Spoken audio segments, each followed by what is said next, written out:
why don't we start off with Page of Madness, which is another movie in the kind Right. of Yeah. post Kino eye impressionistic editing sort of realm. Yeah. Yeah.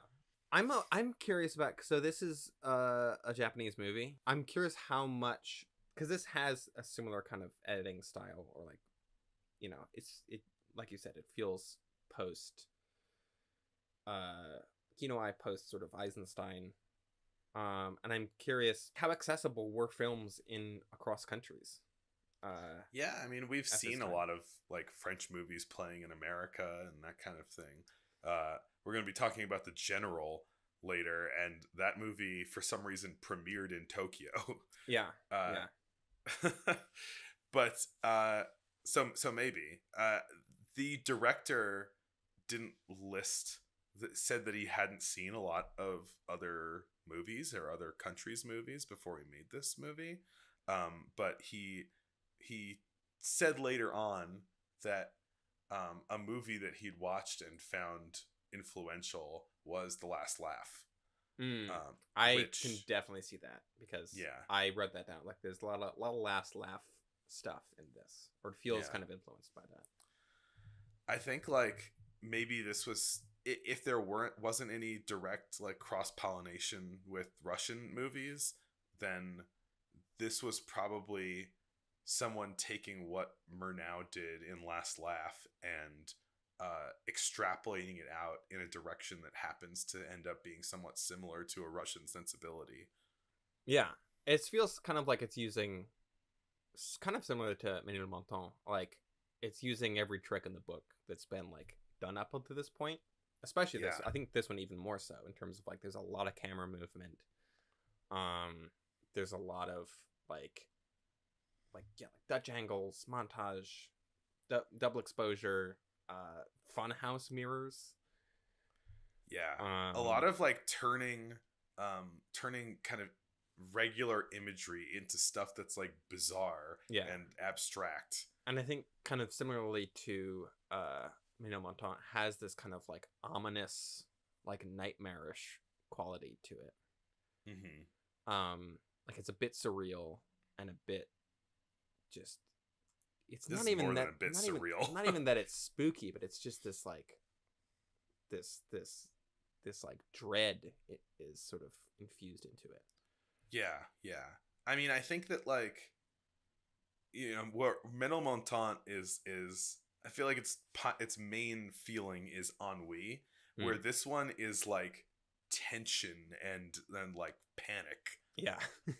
I mean, it's called The Page of Madness, and it Yeah, takes place in an asylum, so yeah. it's apt. There's a lot of, I mean, and sort of, it is really using the kind of the the breakdown of sanity, uh, to sort of not necessarily justify its like visual language, but it's like using a lot of that kind of subjective impressionistic stuff to portray this like detachment from reality, and sort of, it's got real kind of like Shutter Island, Jacob's Ladder vibes, Right. Yeah. right? Of sort of like For the sure. descent into madness. I mean, it's doing a similar thing to Caligari Mm-hmm. in that it is Yeah. using it's using the featured mad people of the story to emphasize a kind of less literal, more impressionistic filmic Mm-hmm. landscape. Yeah. Caligari through I don't know, kind of strange story turns and painted backdrops that are very kind of strange and Yeah. impressionistic, where this like is using like camera techniques to Yeah. accomplish all of that. One thing that like in addition to just all of the kind of superimpositions and weird like animation almost and like other stuff going on in this movie was that I noticed, and I don't know if this is due to um, the degradation of the film print or if it was Mm. intentional, but this like really highly saturated, really grainy look to it. Uh, and it almost felt like everything, like the grays were pushed closer to white or black in this movie. And it felt Yeah. like this really like heightened chiaroscuro reality. I mean, I think that this definitely does have a lot of like pretty stark, high contrast lighting in it. I think that is exaggerated even further by the fact that, yeah, I think whatever version of this movie is like available to watch for free online is pretty degraded. Isn't like the best scan or the best print of it. And so I think it is a bit like watching like Alien on VHS or whatever, where it's like you lose a lot of the detail, but you get this like really kind of stark visual style. There's HD versions of it available, but even the HD stuff kind of looks like it was scanned off of like 16 millimeter or something like that. Yeah. And I think that might be the only version of it that exists, because I mean, this was considered a lost movie until I think the 70s. Yeah, 1971, it was rediscovered. The director found it in his garden shed. Which is crazy. It's crazy how often that story happens, where it's like, oh yeah, here it is. It was under the floorboards the whole time. That kind of stuff, like, always. One time I bought a film reel off of eBay, and I bought it mainly for the reel itself. Mm-hmm.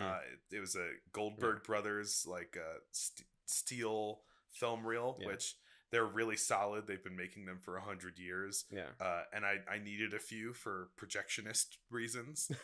And like to buy a new one's about $100, but you can sometimes find them just on eBay that people sell for decoration and that kind of thing. Mm-hmm. And I bought a few that way, but one of them came with some film on it, and it was this like really, really degraded film. It had water damage. It was all kind of fused together. It was all brown and, you know, flaky. And so I removed the film in kind of, you know, as non-destructive a way as I could, because I thought maybe there was some of it that I could salvage. But like it kind of just like fell apart and turned to dust in my hands. Holy shit. And I always just like I still have like a good chunk of it around, but it's all just like this stuck together, like it smells of vinegar very badly. Yeah. And it's like you can barely make out, it seems to be a cartoon, but you can barely make out what images are on it. And it's London after midnight. That's like what I've always wondered is like, is it like, could that have been something that's lost, you know? Because all those stories are like that, are like you found something that, you know, was gone just randomly.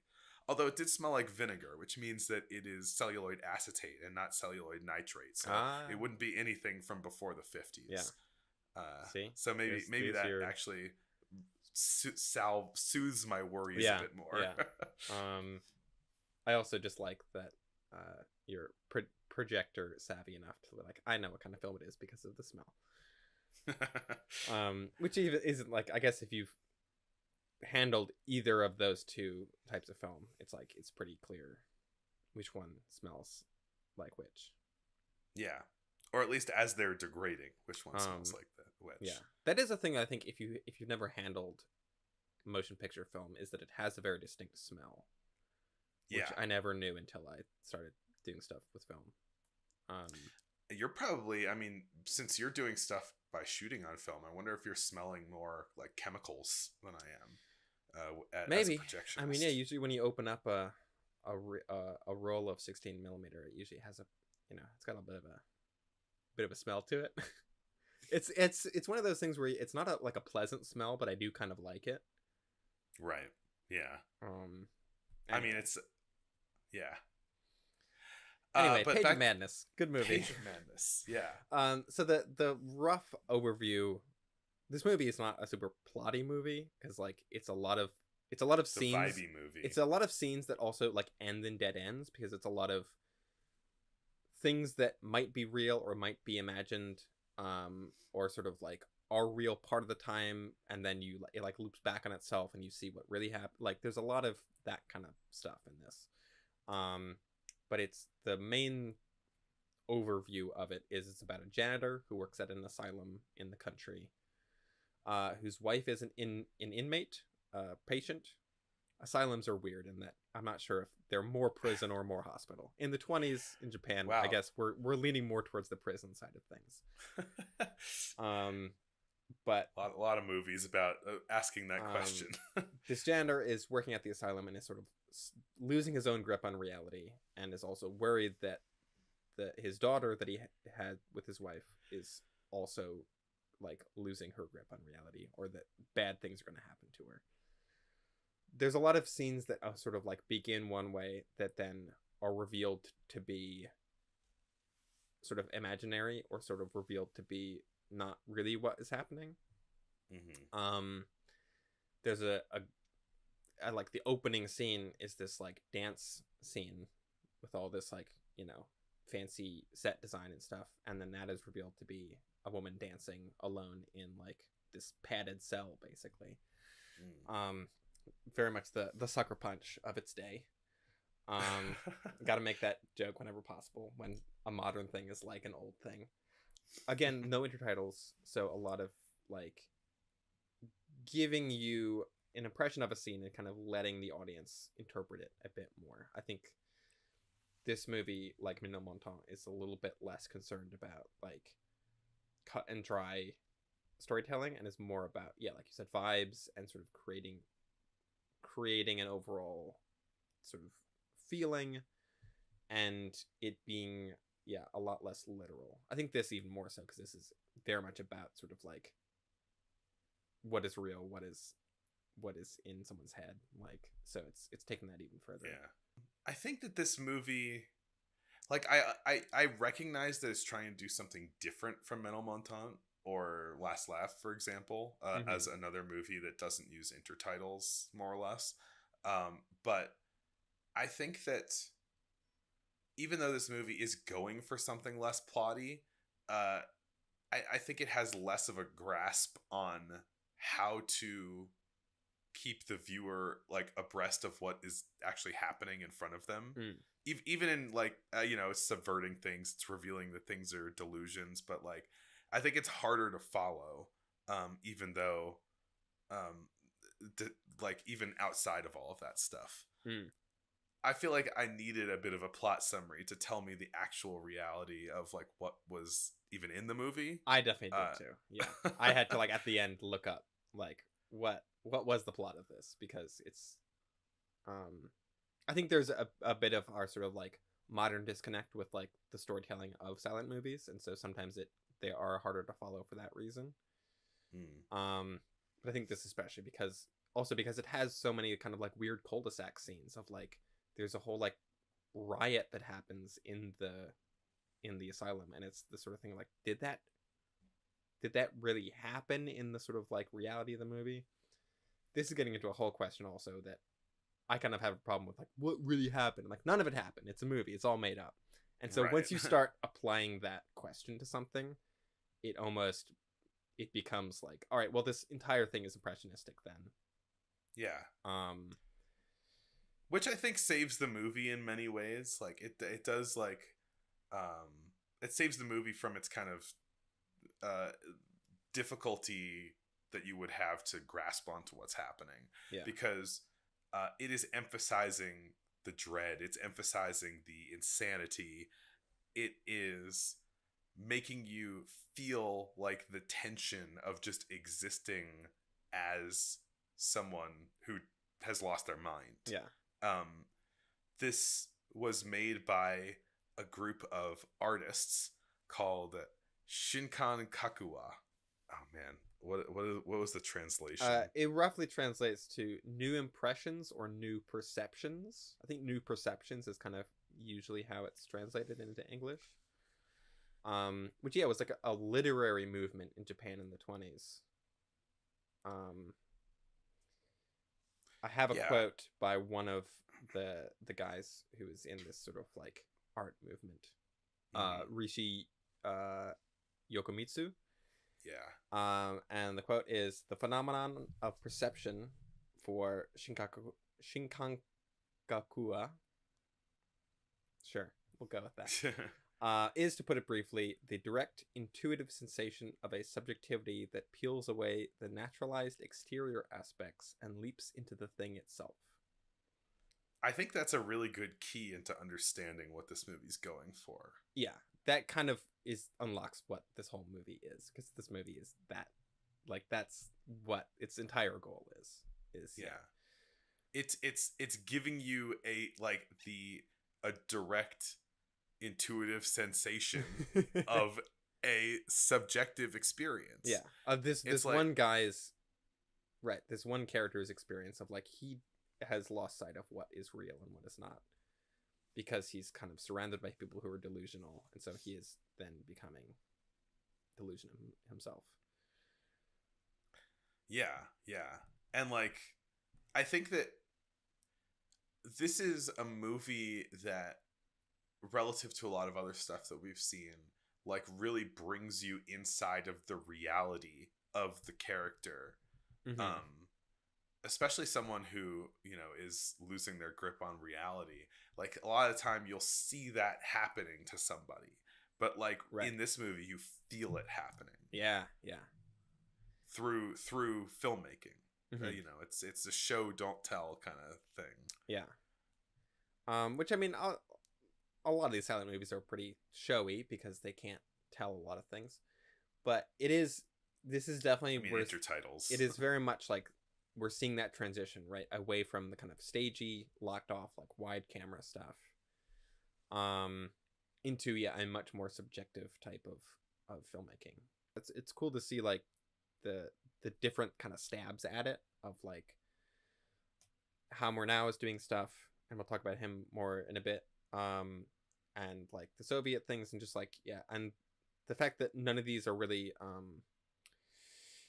none of these have sort of like combined necessarily into like a centralized, accepted film language the way that I think stuff is kind of now.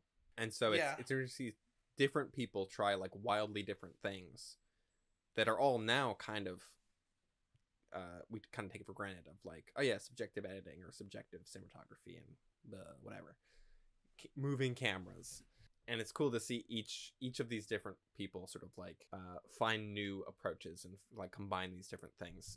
It's exciting to kind of watch it happen, like year by year. Yeah. I mean, I think, you're talking about it like a formalized film language, although I feel like that is the kind of thing that was happening over the course of the 1910s. Was that like the 1910s was everybody kind of, and it's not perfect, it's not fully modern, but like I think up until 1910s there weren't many rules as to how you made a movie. In the 1910s they were discovering how making a feature film like fits, how it works. And by the end of the 1910s, I think that they had come up with a bit of a kind of, for the time, standard Hollywood cinematic language. And in the 1920s, they got into this period of like re-experimenting. Okay, we've got this like foundation of how to make a feature film.